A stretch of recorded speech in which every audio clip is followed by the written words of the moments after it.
देखो बच्चों, जैसे एक स्टूडेंट का काम होता है क्या, पढ़ाई करना। एक टीचर का क्या काम, शिक्षा देना।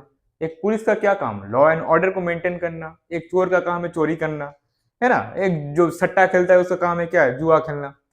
तो ऐसे ही ना एक फेडरल फॉर्म ऑफ गवर्नमेंट में क्या, कि गवर्नमेंट का क्या काम होगा, वो काम को बांटा गया है कि भाई सेंट्रल गवर्नमेंट तुम इस काम को करो, स्टेट गवर्नमेंट तुम इन सब्जेक्ट में काम करो, और तुम दोनों मिलके, दोनों भाई मिलके, कुछ सब्जेक्ट है जो कंकरेंट लिस्ट में आता है, जो बताऊंगा अभी, उसमें काम करो। ठीक है। Welcome welcome to the class. आज जानेंगे क्लास 10 सीबीएसई एनसीईआरटी का सिविक्स का चैप्टर जो है फेडरलिज्म, उसका एक इंपॉर्टेंट टॉपिक, दैट इज जो 7 शेड्यूल में आता है, लिस्ट। ठीक है। 7 शेड्यूल में आता है जो लिस्ट, जिसमें पावर को, कौन सा गवर्नमेंट किस पावर किस सब्जेक्ट में काम करेगा उसको डिवाइड कर दिया गया है। ठीक है। चलो शुरू करते हैं। पहले जो पहला लिस्ट में आएगा, दैट इज यूनियन लिस्ट। ठीक। यूनियन लिस्ट नाम से पता चल रहा है कि इसमें कौन काम करेगा, सेंट्रल गवर्नमेंट। ठीक है। इसमें जो भी सब्जेक्ट होगा उसमें काम कौन करेगा, सेंट्रल गवर्नमेंट। ठीक। अभी काम कैसा होगा, जो नेशनल इंपॉर्टेंस रखता है। ठीक है। जैसे डिफेंस, डिफेंस का पूरा इंडिया का पूरा डिफेंस कौन देगा, सेंट्रल गवर्नमेंट देखेगा। अभी हर कोई स्टेट बोलेगा कि नहीं, हम लोग भी उसमें, मतलब उसको मैनेज करने का हम लोग का भी रिस्पॉन्सिबिलिटी होना चाहिए। हाँ जरूर होना चाहिए, लेकिन हर स्टेट बोलेगा अपने तरफ से तो नहीं हो पाएगा।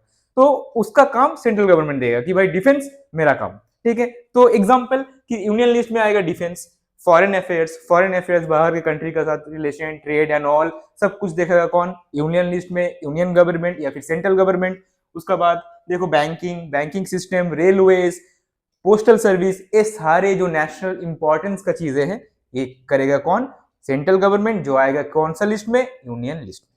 उसका बाद स्टेट लिस्ट, स्टेट लिस्ट में क्या आएगा, सब्जेक्ट, वो सब्जेक्ट जिसमें काम करेगा कौन, स्टेट गवर्नमेंट। कैसा सब्जेक्ट, देखो देखो, पुलिस, पुलिस यानी कि लॉ एंड ऑर्डर।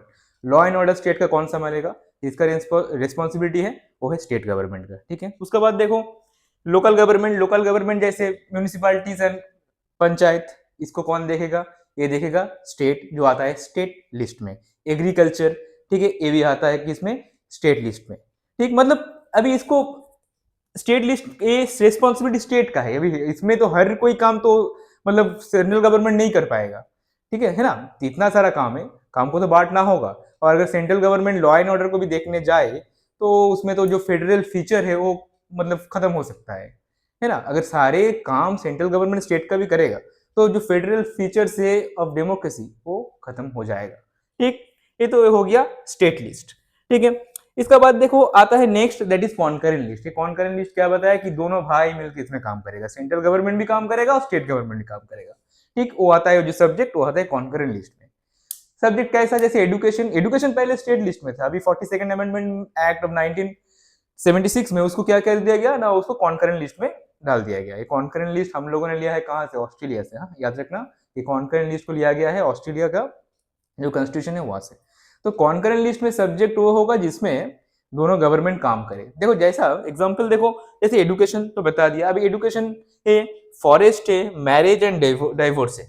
अभी क्या, क्यों कॉन्करेंट लिस्ट, क्यों, क्योंकि देखो एडुकेशन क्या है ना, कि इसमें हर कोई स्टेट का अलग अलग कुछ, मतलब उसका खुद का तो हिस्ट्री है ही, तो वो चाहे तो सिलेबस को उस हिसाब से चेंज कर सकता है। एक सेंट्रल गवर्नमेंट का सिलेबस तो है, साथ में उस पर्टिकुलर स्टेट का भी अपना हिस्ट्री है जो उसको अपने हिसाब से चेंज कर सकता है। या फिर मैरिज एंड डाइवोर्स भी है, अलग अलग जाति है, अलग अलग धर्म, तो उस पर्टिकुलर कोई एथनिसिटी है तो उसका भी कुछ मैरिज रिचुअल्स है, कुछ उस हिसाब से वो जो मतलब एक पर्टिकुलर स्टेट या फिर सेंट्रल उसको चेंज काम कर सकते हैं उस सब्जेक्ट में। ठीक है। हो गया। तो इन सब चीज आता है किसमें, इन सब चीज आएगा कॉन्करेंट लिस्ट, मतलब जिसमें दोनों गवर्नमेंट, दोनों भाई काम करेगा। ओके। लास्ट अभी और एक टॉपिक बचता है, that is residuary power. Residuary power article 248 में आता है। अभी ये क्या है, तो कॉन्स्टिट्यूशन इन्फोर्स होता है कब, 1950, है ना, 26 ऑफ जैन। तो 1950 26 ऑफ जैन में बहुत अभी कुछ नया जो सब्जेक्ट आता है वो उस टाइम पे था क्या, जैसे ऑनलाइन गेमिंग। ये ऑनलाइन गेमिंग तो आज का चीज है, वो 1947 1950 में था नहीं, तो तभी गेम मतलब क्या, वो गिल्ली डंडा एंड ऑल। अभी तो ऑनलाइन तो गेम तो है नहीं, कि पबजी फ्री फायर तो है नहीं।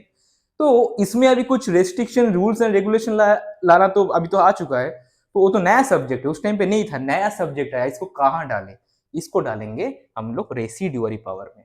अब ये रेसिडुअरी पावर किसका हाथ में रहेगा? रेसिडुअरी पावर रहेगा यूनियन गवर्नमेंट या फिर सेंट्रल गवर्नमेंट के हाथ में, और ये आता है आर्टिकल 248 में। और एक एग्जांपल देखो, जैसे डिजिटल करेंसी, जैसे क्रिप्टो करेंसी है आज, तो क्रिप्टो करेंसी भी तो नया चीज है, तब तो नहीं था ना जब इन्फोर्स हुआ था कॉन्स्टिट्यूशन। तो इसमें ये नया सब्जेक्ट, इसमें कौन काम करेगा? इसमें भी residuary power lies in the hands of union government. ठीक है, तो ये था फेडरलिज्म चैप्टर का लिस्ट का 7th शेड्यूल में जो आता है लिस्ट का जो टॉपिक। आई होप समझ में आया। चलो मिलते हैं नेक्स्ट वीडियो में।